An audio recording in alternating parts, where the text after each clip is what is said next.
Ang video na ito ay ang pangalawang bahagi sa The Eminence in Shadow. Dahil sa maagang bakasyon ay umuwi sa kanya-kanya nilang tahanan ng ibang estudyante. Dahil wala naman umano gagawin si Sid sa kanila kaya tinaguan na lang niya ang kanyang ate para hindi siya isama pauwi. Nakatanggap siya ng sulat mula kay Alpha para sa susunod nilang misyon at ito ay sa Sacred Land. Nagkaharap ang dalawang chika babes ni Sid na sila Beta at Epsilon para pagtalunan kung sino ang mas napapansin umano ni Sid sa kanila. At habang nasa gitna ng pagtatalo ay dumating naman si Neo para ipaalam sa kanila ang misyon na ipinadala ni Alpha. Dito ay pinuntahan ng magkapatid na sila Alexia at Iris ang tindahan ni Gamma. Ito ay para makapamili si Alexia ng mga gagamitin niya sa nalalapit niyang pag-alis papunta din ng Sacred Land. Nagsimula ng bumiyahe si Sid papuntang Sacred Land at dito ay kasama naman niya si Rose.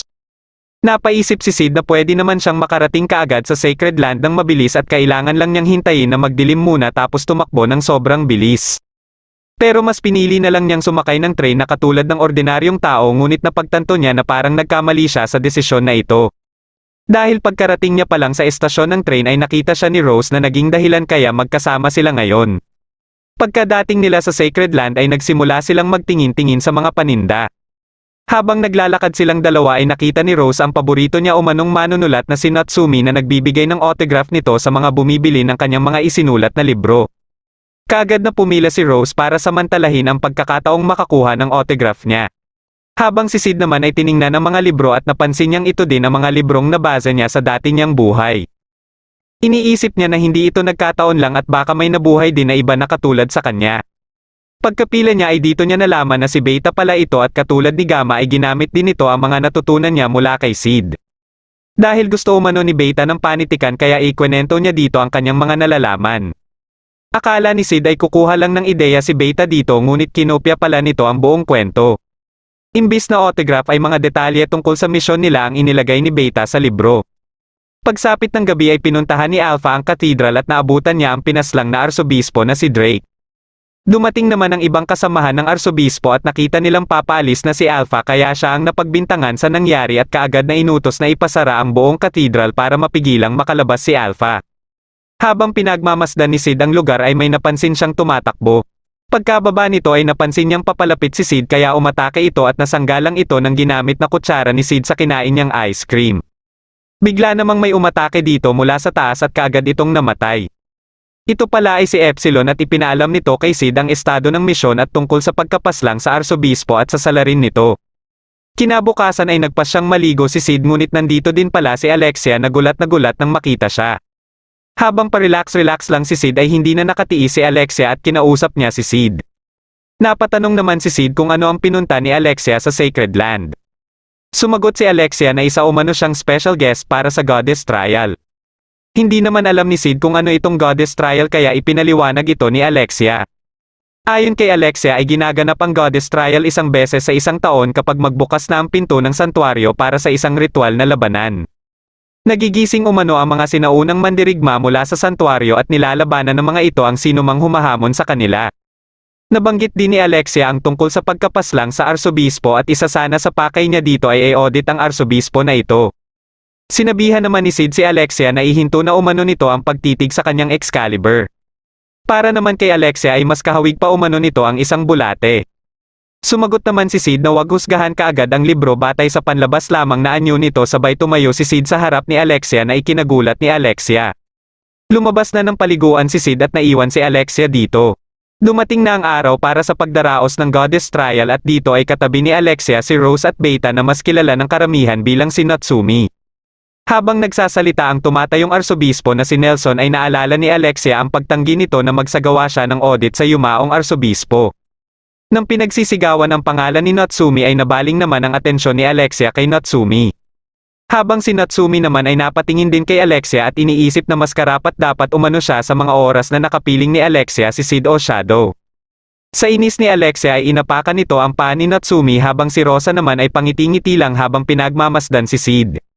Inumpisahan na ang labanan hanggang sa tinawag ang pangalan ni Sid na ikinagulat nila Alexia at Natsumi.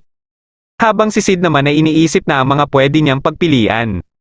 Una ay lumaban siya bilang si Sid pero baka umano may lumabas na malakas na sinaunang mandirigma at isipin ng mga manonood na meron siyang malakas na kapangyarihan.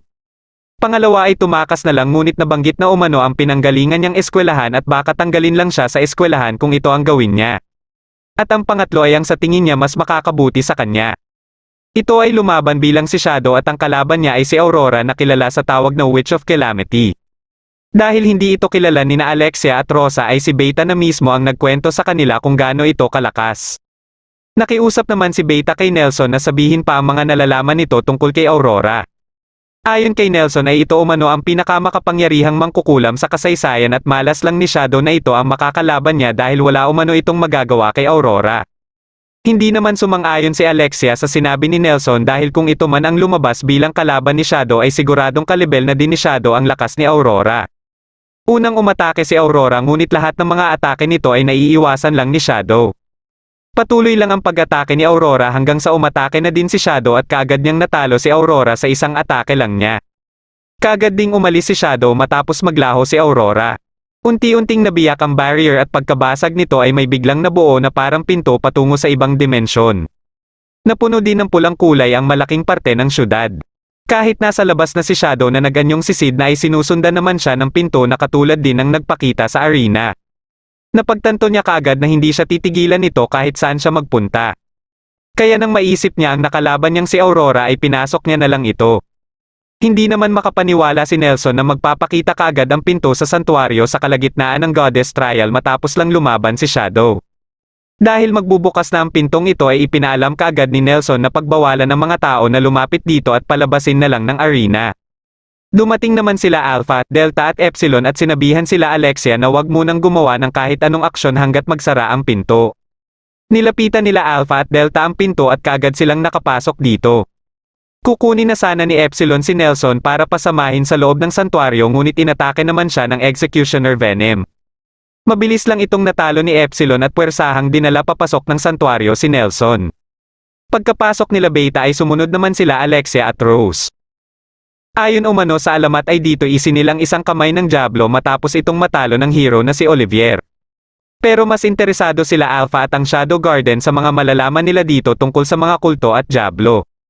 Nang makita nila ang estatwa ng hero na si Olivier ay nalaman nila Rose ang katotohanan na isa pala itong babae na taliwas sa ipinapakitang estatwa sa publiko at isa din itong elf na katulad kay Alpha at sa ibang miyembro ng Shadow Garden. Habang si Sid naman ay napunta kay Aurora na nakaupo at nakagapos. Pinakawalan nito ni Sid at nagpasya silang magtulungan palabas sa santuaryo. Ayon kay Aurora ay isa umanong kulungan ng mga alaala ang santuaryo mula sa sinaunang labanan. Kung masisira umano nila ang magical core nito ay makakilaya na siya dito. Hindi din nila magamit dito ang kanilang mga mahika. Pagkalabas nila at habang naglalakad-lakad ay nakita nila dito ang batang Aurora na umiiyak. Nilapitan nilang dalawa ito at dahil naiinis si Aurora sa pag-iyak nito ay sinampal niya ito. Nang mabuksan naman ni Alpha ang isang pintuan ay napunta naman sila sa mga alaala ni Olivier. Sa pasilidad na ito itinipon ng mga kulto ang mga batang naulila at pinag-eksperimentohan. Karamihan dito ay hindi kinaya ang pinaggagawa sa kanila dahilan ng kanilang pagkasawi. May kaunting mga kababaihan ang nakasurvive dito na kilala bilang mga possessed. Isa si Olivier sa iilang bata na compatible sa Diablo cells na itinurok sa kanila ng mga kulto. Nang magkaroon na si Olivier ng kapangyarihan ng Diablo ay binigyan siya ng misyon. Sa pagkakaalam ng lahat sa kasalukuyan ay ang misyon na ito ay para talunin ng demon pero ang totoo umano ay para makakuha pa si Olivier ng cells mula sa demon. Sinunod ito ni Olivier sa pag-aakalang patungo ito sa mapayapang pamumuhay ng mga tao. Ngunit kahit ilang parte na ang napuputol ni Olivier mula sa demon ay hindi pa rin ito namamatay. Gamit ang sinaunang artifacts ay napigilan nila ang isang kamay nito. Nang maputol nila ito ay pinag-aralan nila ang dugo na nanggagaling mula sa laman nito. Dito na nila nalikha ang gamot na nagbibigay ng matinding kapangyarihan sa makakainom nito. Ngunit ang totoong ninanais ng mga kulto ay makalikha ng gamot na bukod sa matinding kapangyarihan na mabibigay nito ay magagawa nitong hindi patandain ang katawan ng isang tao. Tinatawag ang gamot na ito na Beads of Diablo ngunit may dalawang dapat tandaan sa pag-inom ng gamot na ito. Una ay dapat mainom ito ng regular o isang beses sa isang taon para hindi mawala ang epekto nito. Ang ikalawa ay tanging 12 piraso lang ang nalilikhang gamot sa isang taon. Dito na napasok sa usapan ang mga matataas na opisyal ng organisasyon ng mga kulto na umano'y Knights of Rounds na binubuo ng 12 miyembro na isa ding miyembro ang arsobispong si Nelson. Ayon kay Alpha ay para umano maperpekto ang The Beads of Diablo ay iniisip na ng mga kulto na isa sa kinakailangan dito ang mga katulad nila Alpha na may nananalaytay na dugo mula kay Olivier. Magbabago na sana ng anyo ang arsobispo nang bigla siyang sinaksak mula sa likod ni Delta. Ngunit buhay pa pala ito at dito na sila naghiwa-hiwalay. Napunta sila Alpha sa lugar na puro puti lang ang paligid. Naiwan naman si Epsilon kasama ang ibang miyembro ng Shadow Garden. Kaagad na sinugod ni Delta si Nelson at naglaban silang dalawa. May napansin naman na kakaiba si Delta at pati na rin si Alpha. Ito pala ay habang papalapit sila sa sentro ng santuario ay nahihigop nito ang kanilang kapangyarihan. At si Nelson naman ay mas lumalakas habang papalapit siya sa sentro. Akala ni Nelson ay nasa kanya na ang kalamangan ngunit hindi niya alam na mas malakas pa pala sila Alpha at Delta sa kanyang inaasahan. Dito na rin ginamit ni Delta ang kanyang Iron Slab at ibinagsak sa mga clone ni Nelson. Naglibot-libot naman sila Epsilon sa pasilidad at nakakita sila ng parang zombie. Habang papalapit ito sa kanila ay nilapitan din ito ni Epsilon. Nang magkasalubong na sila ay naging parang kaluluwa ito ng isang bata at bigla ding naglaho.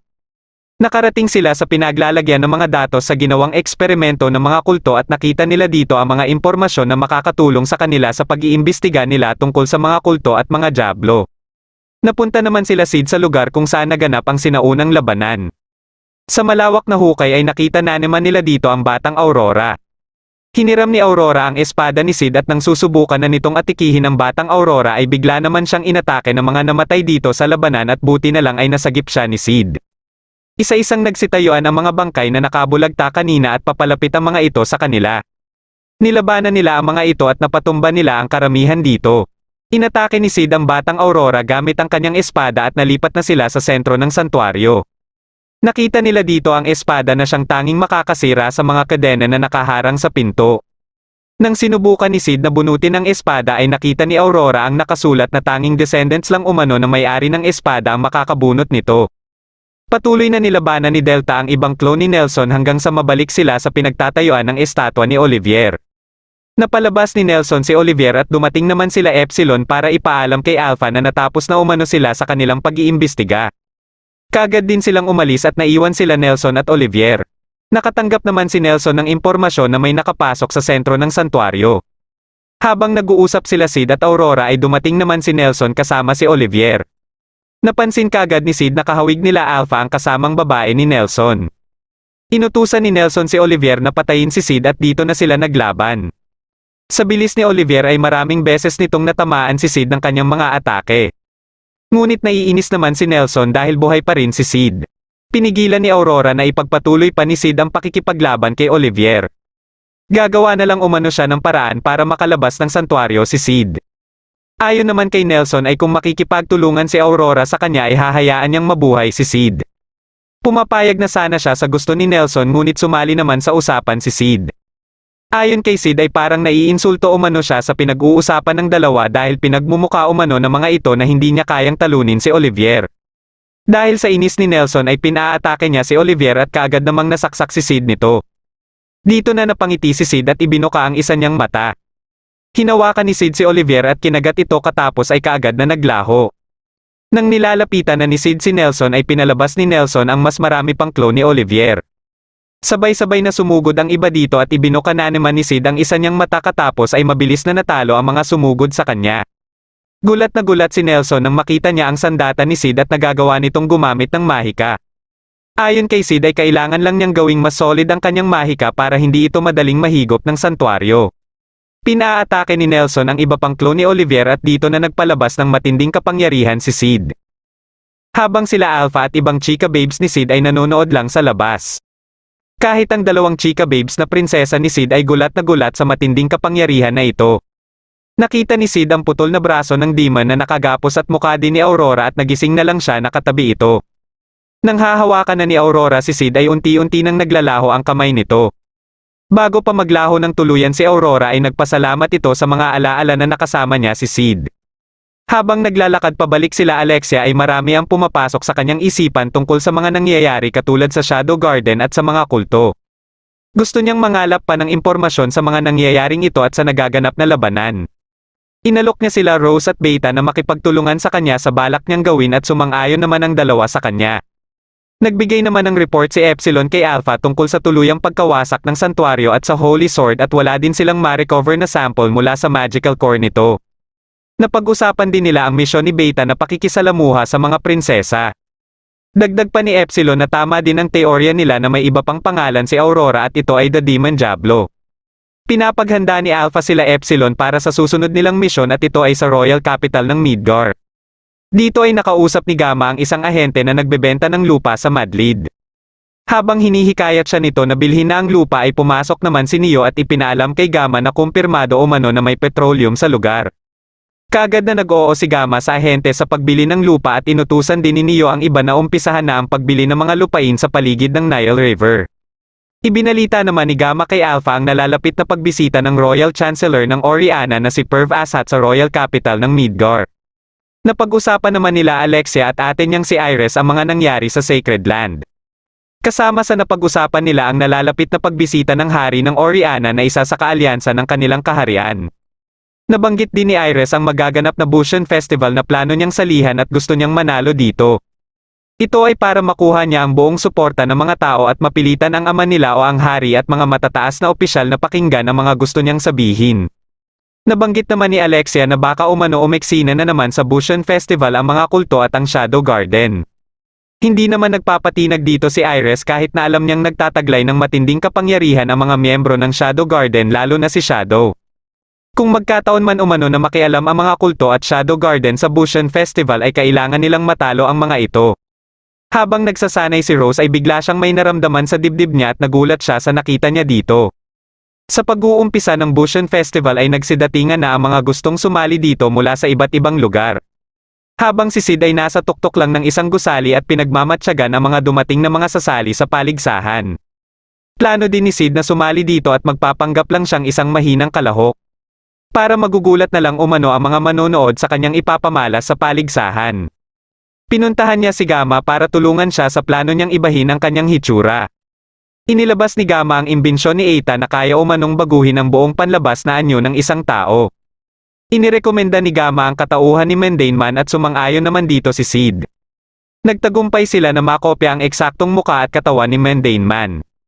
Habang nasa labas si Sid sa katauhan ni Mundane Man ay nakilala niya si Ann Rose. Dahil sa anyo ni Sid ay pinayuhan siya ni Ann Rose na hindi na sumali sa Bushion Festival. Sinagot siya ni Sid na huwag kaagad husgahan ang hitsura sa panlabas na anyo lamang at katapos ay umalis na si Sid. Nagustuhan ni Sid ang reaksyon ni Ann Rose dahil matagumpay umano ang pagpapanggap niya. Hinarang naman siya ng isang lalaki na nagpakilalang si Quinten na parati umanong sumasali sa Bushion Festival. Ayaw ni Quinten na may nakikita siyang kagaya ng hitsura ni Sid na mahihina. Nagalit si Quinten nang sabihin ni Sid na mas mahina pa umano siya. Binugbog niya si Sid at sinasakyan lang ito ni Sid hanggang sa nagsalita na si Ann Rose at pinapatigil na si Quinten. Umalis na lang si Quinten at nilapitan ni Ann Rose si Sid. Balak sana ni Ann Rose na pagalingin ang pinsalang natamo ni Sid ngunit hindi na ito kailangan ni Sid. Bago umalis si Sid ay nagpakilala sila sa isa't isa. Katapos magparehistro ni Sid sa paligsahan ay nagkausap sila ni Skell. Plano ni Skell na tumaya sa mga magaganap na labanan sa Bushion Festival. Dahil sa mag-uumpisa ang paligsahan sa preliminary ay dito umano siya kukuha ng datos ng mga posible niyang tayaan ng mga kalahok. Sinabi din niya kay Sid ang mga posibilidad na manalo sa paligsahan at kabilang dito sila Iris at Rose. Kinagabihan habang pauwi na si Sid ay nagkita naman sila ni Rose. Nabanggit ni Rose kay Sid ang pagpapakilala ng ama niya sa kanya ng umanong fiancé niya na si Perv Asshat. Dito na rin naikwento ni Rose kung bakit niya pinili ang paghawak ng espada at sino ang kagustuhan ng mga taong nakapaligid sa kanya na tahakin ang sining at kultura kung saan kilala ang kanilang lugar. Nagsimula umano ang kagustuhan niya sa paghawak ng espada simula nang iligtas siya ng isang lalaki na gumagamit din ng espada. Bago umalis si Rose ay tinanong niya si Sid kung pagtitiwalaan ba siya nito kahit ano ang mangyari. Nag-oo naman si Sid kay Rose at binigyan niya din ito ng binili niyang pagkain. Kinabukasan ay isinama ni Skell si Sid na manood ng labanan sa preliminary. Kumukuha si Skell ng datos para sa mga potensyal na kalahok na pwede niyang tayaan. Nakilala naman nila dito si Goldo na isa din sa kalahok at tutulungan niya umano si Skell kung paano tumingin ng mga kalahok. Umalis si Sid dahil susunod ng lalaban si Mundane Man at kalaban niya si Gonzales. Ayon kay Goldo ay base sa nakikita niya ay may power level si Gonzales na 1,364 habang si Mundane Man naman umano ay may power level lang na 33. Pagkaumpisa ng laban ay nagulat sila nang kaagad na bumagsak si Gonzales. Sa bilis ng atake ni Mundane ay hindi ito nakita ng ibang tao pero nakita naman ito ni Ann Rose. Nagpalusot na lang din si Goldo kay Skel at bukas umano ay sila ang maglalaban ni Mundane kaya alam na umano ni Skel kung sino ang tatayan niya.